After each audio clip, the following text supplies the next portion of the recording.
Hello and welcome to this special telecast on Rajya Sabha television with me, Frank Rausan Pereira. The Union Ministry of Health and Family Welfare on Thursday issued a standard operating protocol on preventive measures to contain the spread of coronavirus in hotels and the hospitality sector. The ministry has issued a set of guidelines that need to be followed by the hospitality industry in the wake of the coronavirus pandemic. Embracing a new culture of hospitality in times of the pandemic, the hotel industry is all set to bring about a structural change in its functioning. Hotels will start welcoming guests from Monday. To talk about what to expect, the impact on the industry, and the way forward, I have with me on the program today the president of the Hotel Association of India, Mr. Puneet Chhatwal. Welcome to Rajya Sabha Television, Mr. Chhatwal. Thank you for having me, Mr. Pereira. So, Mr. Chhatwal, how are the hotels really preparing to welcome guests from Monday after being shut for over 2 months? It must be an exciting time now to start welcoming guests, because that's what hotels are for. Well, Hotel Association of India welcomes this news very much. Of course, we have some kind of communication gap between the center and the state level. So in every state, the hotels are not opening as of the 8th. Some states it is opening, some are about to take the decision as we speak on this interview, and some have already decided to defer the opening to 1st of July, like Rajasthan or Tamil Nadu or Himachal. So I think we are awaiting this decision. On the other hand, I have to say one thing has been forgotten in all this, that many of the hotels have stayed open. And now, why do I say this? Of course, we have been hosting a lot of medical staff and doctors. We've been hosting, people who have been evacuated or the repatriation flights. So I think for emergency services or essential services, as it was called, a lot of hotels have been open. All our hotels in Mumbai have been open. So the official opening in Maharashtra for hotels, I think, would be as of July and not of June. But I would have thought that when the hotels are already open, in a phased opening, those which have all the measures already in place could have already started business as of next Monday. Absolutely. So talking about these guidelines, and of course, the states have their own guidelines that they have issued, and different states are looking at opening up of the hotels differently. But the guidelines that have been issued so far, how feasible do you think they are really as far as the hotel industry is concerned? Everything is feasible, everything comes at a cost, and everything takes time. I think the safety and security of our guests and all our associates and all our stakeholders is of prime importance. And the hotel industry and the Hotel Association is there to cooperate with both the health ministry as well as the state governments to ensure that our people are safe, to ensure that we restrict the increase in any kind of COVID transmissions. And I think that is the key. The safety has been of paramount importance, and it remains the same for the industry itself. And talking about safety and talking about the safety of the guests as well as the employees too, because that is the responsibility of employers and the hotel industry as a whole. How do you ensure, or what additionally is being done apart from the guidelines that have been issued, that the hotels are going to be following to ensure that the guests as well as employees are safe? I think there are no mandatory policies out there, but there I would take the example of Indian hotels, the Taj brand. We have been proactively testing workers already when the lockdown started. We have tested a lot of employees, not all, but a majority of them at Taj Lands End, at Taj Mahal Palace Tower, at the President, at Taj Wellington Mews.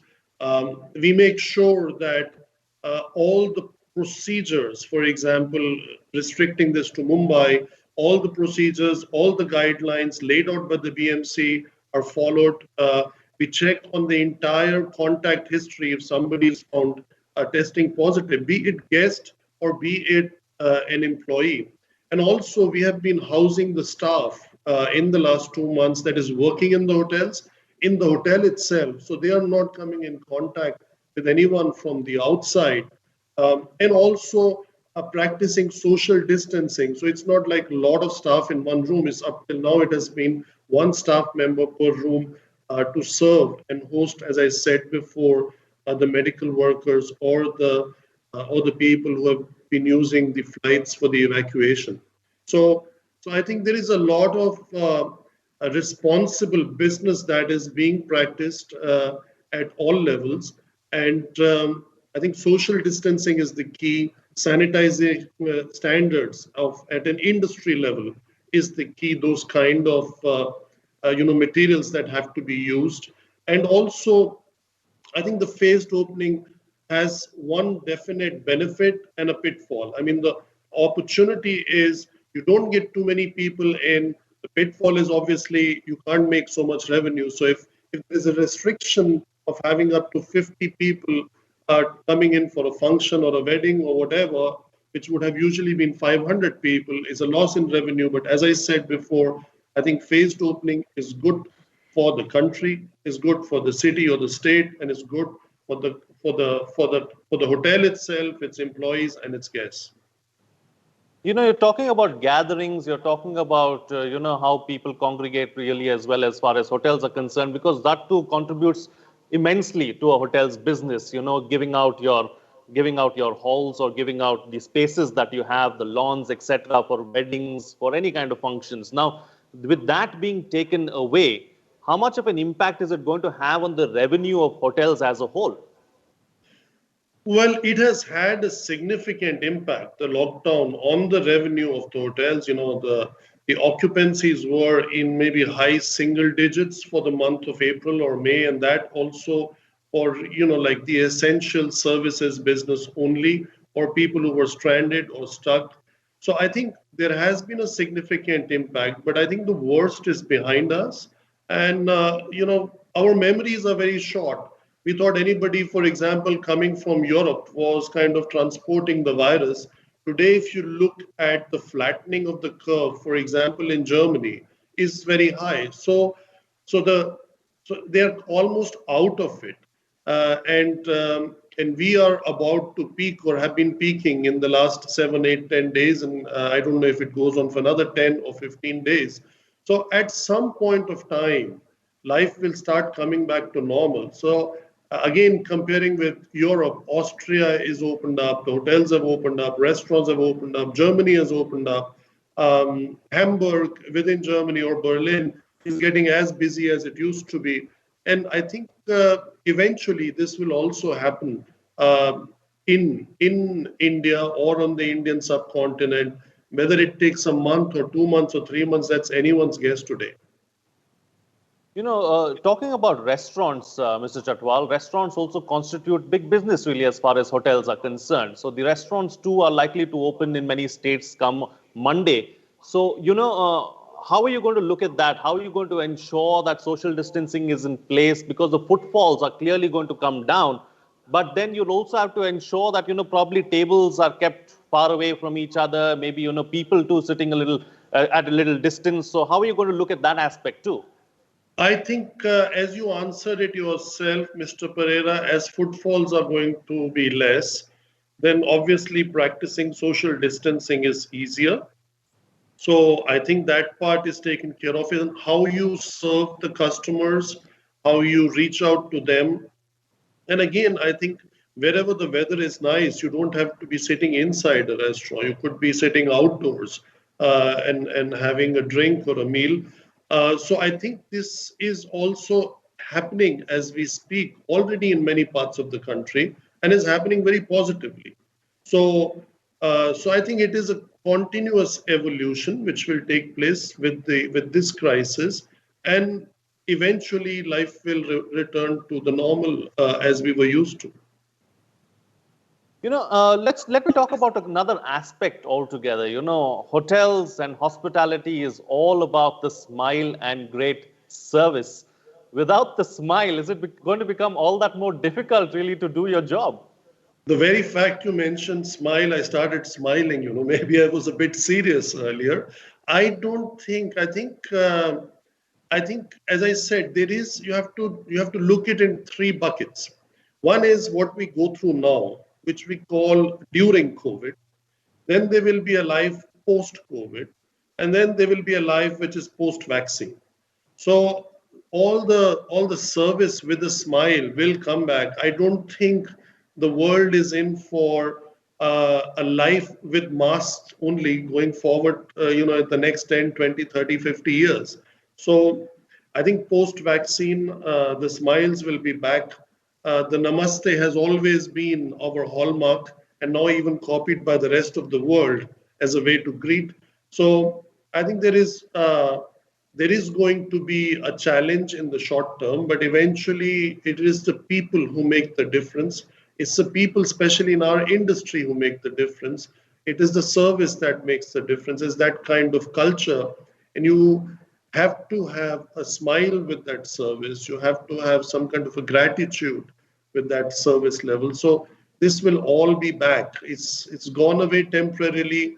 That much I can assure you. Bigger chains like, the CEO, you wear another hat as well, that of the CEO of the Taj Group. The bigger chains like the Taj, the Oberoi, the ITCs, the Marriotts, and the international chains that exist can weather the storm, so to speak. But what about the standalone properties? What about the smaller hotels who have faced the major brunt of this? I mean, there are several hotels who have shut shop and closed and gone. So do you believe that, there could be a chance or there could be a possibility where others may follow as well?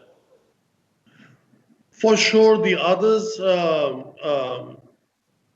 will follow. I think there is a very difficult time for the hotel and aviation and the tourism sector. It has been very badly hit because it is capital intensive, it is labor intensive. So the kind of fixed cost model is far higher in this kind of business, whether you are in a budget category or you're in a mid market or you're in a luxury category. It's only a question of how much fixed costs are there. So there has been um, a significant challenge that the industry has been confronted with. However, I do believe these kind of challenges also come with or without COVID, and eventually the demand and supply always balances out. It may happen because we have a pandemic. It may happen because there is a financial crisis. It may happen because there is an act of terrorism. It may happen for whatever reason. But the continuous evolution of demand and supply will keep happening, not only in this industry, rather in any other industry too. Mr. Chatwal, so since we are here, how long do you think it's going to take for the industry to recover? Can you make a guess? And as far Yeah, as I this is think concerned. though, as I said before, I firmly believe the worst is behind us. So 8th of June we will start. Then we'll get more clarity from all states on the quarantine, whether it's 7 days or it's 14 days, or the social distancing standards, the sanitization standards. And I think eventually over the next 4 to 8 weeks, a unified approach for the entire nation will evolve. Following that, I think we will have a few months of average demand, and I think around Diwali time, demand will significantly pick up. And in maybe 10, 12 months from now, we will start going back to the level we came from, like 6, 8 months ago. So it will take 12 months to get to that level, but I do believe firmly the worst is behind us. Okay, all right. And what factors do you believe are going to determine this path to recovery? Well, the factors are numerous. First of all, I think this industry needs a very strong backing, as has been outlined by the government, and especially this industry can play a very important role in building an Atmanirbhar Bharat. So I think tourism is a very important part of the cultural fabric of any nation, and I think as a growing economy, as some as a very important country in this part of the world, I think it has to be a fundamental fundamental kind of industry that needs to be supported by all, so that people are able to travel, that they're able to see their own country, that they are able to see the destinations that they've never seen before, and especially now when you have very little international travel. It is shut down till we don't know July or August or September, till it will commence, and we have 26 million people from India going outside of India for holidays. So that is a that is a target uh, customer for the industry that will help take charge in domestic tourism. So I think we should have some form of incentives so that we are able to push tourism within the country. Secondly, we should have some form of policy making in getting hotels and tourism, the infrastructure status or the industry status, infrastructure at the central level and industry at the state level, so that we are able to support this sector. I think when the constitution was written, that was not the need of the hour. So it's now 70 plus years later, it's time to help this sector to get to that level. And why? Because it has been contributing around 12.7% to all the direct and indirect jobs created in the country, almost has the capability of adding 10% to the GDP of the country. But not just that, it helps to build a character of the nation, it helps to build a style of the nation and the awareness. So I think when I see all these things put together, the long-term future of this industry is good, but it just needs some kind of help in the policy making, in terms of policies both at the center as well as at the state level.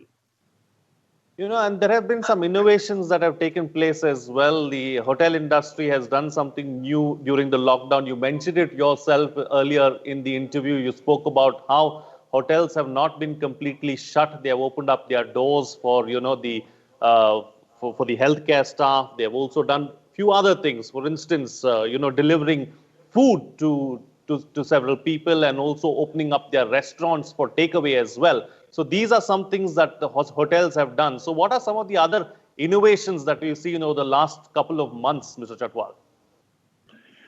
Well, the last couple of months, the innovations have been limited. I think the sector has played, as you rightly say, a very important role in helping the state governments in doing what they could. So, if I take the example of Taj itself, we have now we are getting close to almost 2 million meals that have been supplied together with the help of BMC to 6 hospitals in Mumbai, four in Delhi, Bangalore, Coimbatore, etc. Also hosting almost 40,000 room nights alone related to medical staff across the country. So, and that too, like mostly either sponsored by ourselves or with very, very little money that we received to maybe just cover our variable costs. So I think the hotel industry has played a very important role. It does not matter which brand. I think all brands have come together. The entire Hotel Association of India has been very supportive of it. So this has been really what has kept the industry busy in the last couple of months. But as you rightly say, a lot of need arise because there was a shift in demand. If people are stuck at home, they started wanting to have food supplied at home. So a lot of brands started, home deliveries using different aggregators to do that. A lot of takeaways came. We at Taj came up with hospitality at home hampers, which became almost like an instant success because people are not used to cooking so much every day and for a period of more than 10 weeks. So I think the industry did have some little form of benefit from all these activities. But as the majority of the business has been shut, I think the innovations you will see more from the 15th of June, or I would say latest from 1st of July, because I'm sure every brand has drawn, a plan, has been on the drawing board, driving, or devising various strategies. And we have also done that within our group. And I think you'll see a lot of that as of 1st of July. Absolutely. In fact, I was just going to come to that to talk about innovations going forward, because that's something that we are going to see from the hotel industry, and we must see, because at the end of the day, change is the only thing that is constant. So with the changing times, you have to innovate. And if you can just shed some light on what the Taj Group is planning to do, if you can, at this juncture. We are a listed company and we are very close to announcing our annual results. We're in a silent period. I would not say exactly what we're going to do, but we're going to launch 6, 7 revenue initiatives. We are going to, communicate certain spend optimizations. We're going to communicate a series of other things that we're trying to do, lobbying with the state governments and the center in terms of certain support needed, and also how we are going to be, exercise financial prudence. So I think all the companies would be doing a bit of this. The only difference is everyone will have a different way to get to this goal. But important is how to revive an industry which has fallen from 70, 75% occupancy to 7 to 15% occupancy. How do you take it back there? And I'm sure collectively, as an industry, as we've proven over the last 7 decades, we'll come together and find out ways to take it back to where it was till 3, 4 months ago. And talking about that, Mr. Chhatwal, what are the biggest lessons that you've learned over the last couple of months? One of the biggest lessons we have learned is that no one ever taught in any business school and no one ever practiced what happens if your revenue becomes zero and the costs stay as they were, and how to deal with that from a risk management perspective, how to have you know some form of fund available for such times, that you just put it on the side, and how to deal with this kind of a crisis, um, and how to have a proactive approach in kind of helping both the administration, the government, at all levels to deal with this crisis. We did quite well. I'm very happy to say that the Hotel Association of India has played a very important role in being united and having a uniform strategy in communicating with the government. So that part has been very positive. But what can we do beyond this COVID going forward in terms of proactively anticipating any kind of crisis that might be coming our way? So I think that is the biggest learning, and how to deal with this kind of a situation, have a very humane approach, how to support the society so that we can have a social social form of market economy, and not something that ignores that. Absolutely. And you yourself mentioned earlier in the interview about how it's going to take some time, at least 12 months, to see the kind of demand that we saw probably at the beginning of the year. And probably Diwali time is going to be a decent time for the industry as a whole. So from now till then, for about 4 or 5 months, what do you believe that the hotels need to do? Is lowering tariffs going to be an option? What other things should the hotels do going forward? I think more important here is to, I don't know if you saw a video which was pioneered by Make My Trip, having a safe trip, that the entire industry, from a tourism perspective, from the hotel industry perspective, comes together and communicates a message, also the airlines, that when you travel, you are safe. When you stay with us, you are safe. When you dine with us, you are safe, and we have put effective measures in place. So, because overcoming fear is one of the most important things, I think the the fear that has come in with COVID, I have not seen that before, at least in my life. Despite the fact that the fatalities with this kind of virus are still like below 3%. I mean, realistically speaking, yes, it has a community spread, but it's not like, unless you have other kidney issues or diabetes issues or other kind of chronic problem, it is not been that fatal in any country, I mean, including including in India. So I think overcoming fear is step number one. Second is coming with innovative strategies, as I said, domestic tourism and within domestic regional tourism with driving distance of 3 to 5 hours at the most. I think that these two are the key factors in the revival of the industry. So once the industry is revived and once international traffic starts coming back and businesses start functioning like it used to be before, then the thrival part of the industry will come. So, as we have always communicated as the Hotel Association of India, is this is like a survival phase the last 2 months and maybe another 2 to 3 weeks. Then we come into the revival phase of the industry. That's the next 3 to 4 months. And then we have to build on the long-term thrival of the industry. Absolutely. And before I let you go, Mr. Chhatwal, anything that you'd like to say to tourists in India and around the world and guests as well, really, as far as the president of the Hotels Association?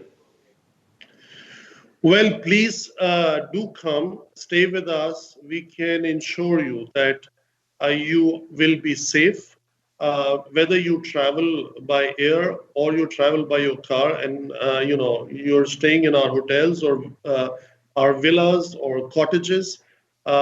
This is the time to take that break. This is the time to reinforce the industry that has made you feel happy over several decades.